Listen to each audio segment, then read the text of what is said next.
Ya, kalau kita lihat Safira Ya. pergerakan IHSG dalam 3 hari terakhir kesamaannya sama-sama ditutup di zona hijau dan juga berakhir di level 6.800 meskipun secara intraday sempat menyentuh level 6.900 gitu ya. Ya. Kalau pada hari ini memang tampaknya pelemahan saham-saham KBMI 4 Big Caps gitu ya, ini tampaknya turut memangkas penguatan IHSG yang pada hari ini bahkan sudah menyentuh level highest-nya di 6.929.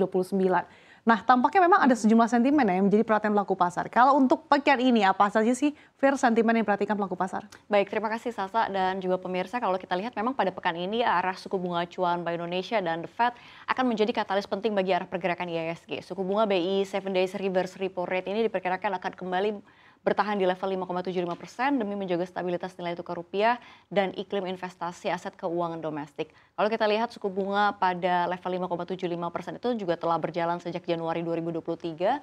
Pertimbangan BI juga masih perlu menahan suku bunga adalah bank sentral beberapa negara begitu ya, khususnya The Fed.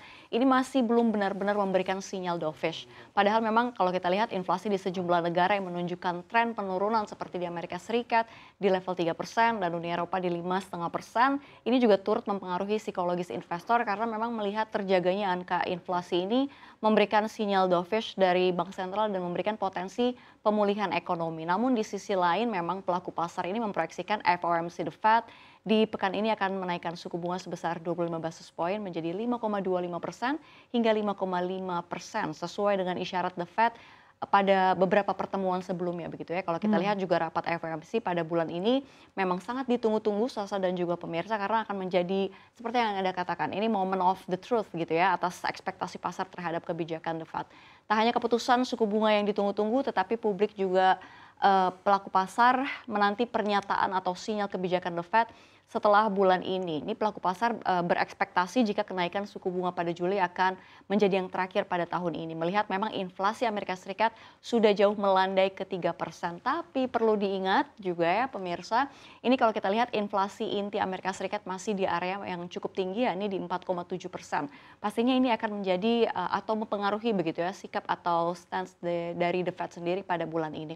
Namun jika keputusan The Fed sesuai ekspektasi pasar, maka pasar juga akan bergerak ke arah positif.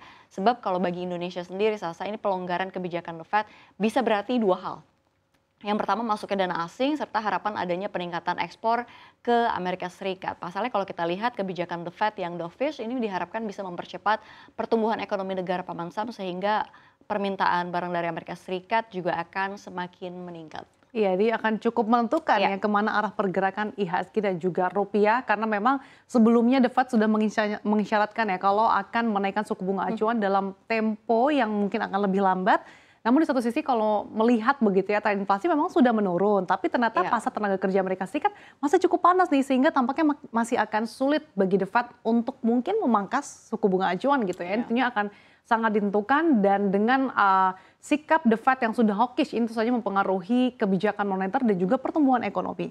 Kalau kita lihat kondisi pasar keuangan domestik di tengah ketidakpastian global dan juga hawkishnya The Fed ini seperti apa sih, Fir? Iya, kalau menurut Menkyu Sri Mul begitu ya yang baru saja menyatakan kinerja pasar keuangan domestik ini menurut saya juga tetap positif di tengah keberlanjutan sentimen kebijakan moneter global terutama dari Amerika Serikat.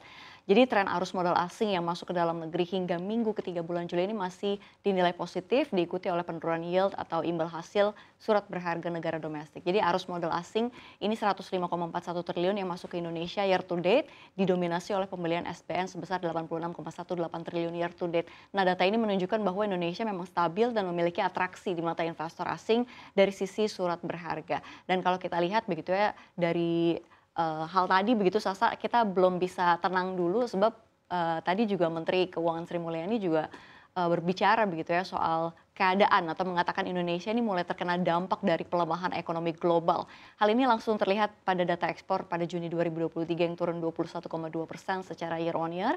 Ini diketahui dalam 2 tahun terakhir ekspor Indonesia alami peningkatan tajam akibat lonjakan harga komoditas. Impor juga terpantau turun tajam pada Juni 2023 dan kalau kata Ibu Sri Mulyani juga penyebabnya adalah industri manufaktur yang khususnya berorientasi ekspor mengalami tekanan pelemahan permintaan global. Iya, jadi memang cukup terlihat ya Ya. dampaknya kalau misalkan negara-negara tujuan ekspor ataupun mitra dagang utama Indonesia mengalami pelemahan ekonomi, ini juga akan sangat berdampak bagi ekspor tanah air dan ini akan juga menentukan seperti apa realisasi neraca dagang tanah air. Nah, selain tadi sudah disampaikan Safira terkait dengan kebijakan Bank Sentral, sebetulnya sentimen apa lagi, Fir, yang diperhatikan pelaku pasar? Iya, kalau kita lihat selain kebijakan suku bunga atau untuk hari ini begitu ya, ada data penting yang memang akan keluar, diantaranya memang Jibun Bank Manufacturing PMI Flash Juli dari Jepang, inflasi Singapura untuk Juni juga serta data S&P Global, Chips Manufacturing Flash Inggris dan Amerika Serikat. Nah, data-data tersebut ini akan menunjukkan begitu ya seberapa jauh aktivitas manufaktur yang sudah terdampak oleh pelemahan ekonomi global serta suku bunga tinggi. Untuk Indonesia sendiri ya, bagi Indonesia sendiri Jibun Bank Manufacturing PMI Flash menjadi penting mengingat Jepang adalah pasar ekspor terbesar kedua setelah China. Nah, jika aktivitas manufaktur Jepang melandai maka ada potensi dari perlambatan permintaan barang dari Indonesia.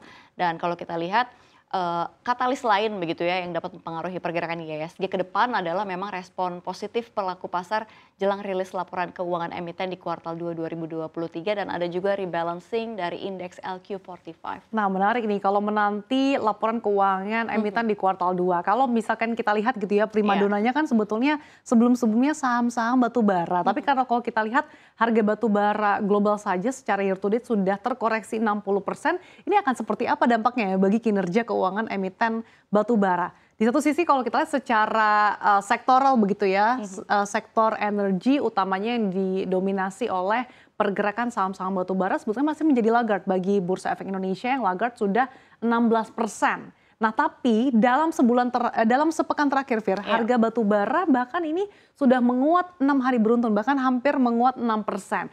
Ini apa yang bisa kita cermati karena hari ini juga sektor energi menjadi penopang ya, Saf? Iya, betul sekali. Ini benar apa kata Sasa. Kalau kita lihat mayoritas emiten dari energi begitu ya, dan kalau kita lihat ini harga batubara kembali menghijau pada perdagangan Senin di mana memang pergerakan saham batubara RI ini masih mengikuti pergerakan harga batubara yang cerah pada pekan lalu. Nah, dalam sepekan harga batubara dunia ini sudah terbang 5,78%, nyaris 6% dari harga bottom atau terendahnya pada 12 Juli lalu begitu ya, batubara telah melesat 11,48%. Nah, pada perdagangan Jumat akhir pekan lalu juga harga batubara di AS Newcastle kontrak Agustus juga ditutup melesat 1,23% ke posisi 141,75 US dollar per ton. Nah, posisi penutupan tersebut adalah yang tertinggi dalam 9 hari perdagangan terakhir.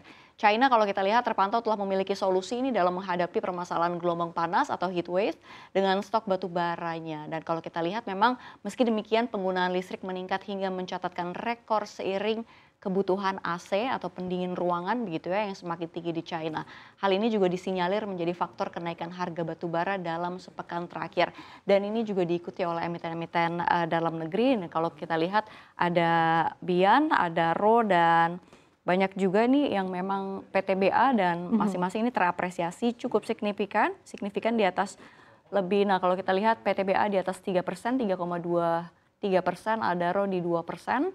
Lalu kita lihat ITMG berada di 4,5% dan kita lihat Bayan nyaris di 5% atau 4,9% meskipun tadi di sesi 1 sempat berada lebih dari 5%. Wah, memang pergerakan saham batubara akhir-akhir ini tampaknya cukup moncer ya. Tapi gimana nih realisasi kinerja keuangannya? Kita nantikan bersama apakah memang nantinya pesta batubara ini akan kembali masih berlanjut begitu ya, meskipun memang sejumlah analis mengatakan ini kayaknya hanya rebound sesaat deh gitu. Tapi kita lihat aja ya, Fir ya. Terima kasih Safira Wardoyo atas review perdagangan IHSG sepanjang hari ini.